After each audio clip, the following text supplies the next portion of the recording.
गौशाला चौक सीतामढ़ी। चार चक्का बुक कदये सैया पानी लाचार एहो चार चक्का बुक कदये सैया पानी लाचार तब की देवघर नगरिया बा घूम के विचार देवघर चलल जाई सथवा में सभे परिवार।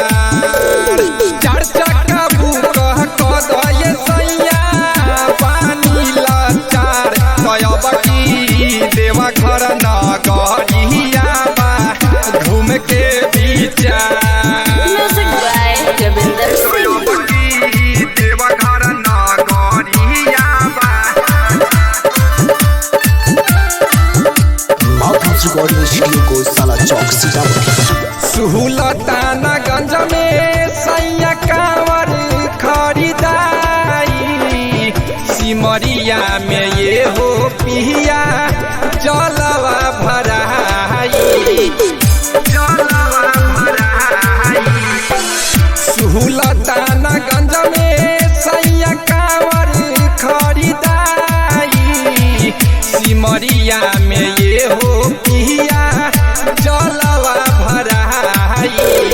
चार चक्का सीधे चलई हाय पिया ये बाबी चार एहो चार चक्का सीधे चलई हाय पिया ये बाबी चार तब की देवघर नगरिया बा घूम के विचार तब की देवघर चलल जाई सभे परिवार। देवघर नगरिया बा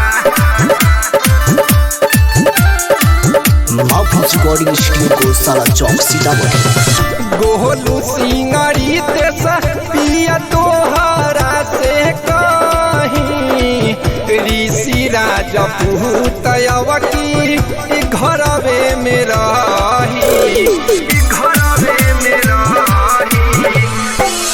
गोलू सिंगरी तेस पिया तोहरा से कहीं ऋषि राजपूत अवकी घरवे में रही।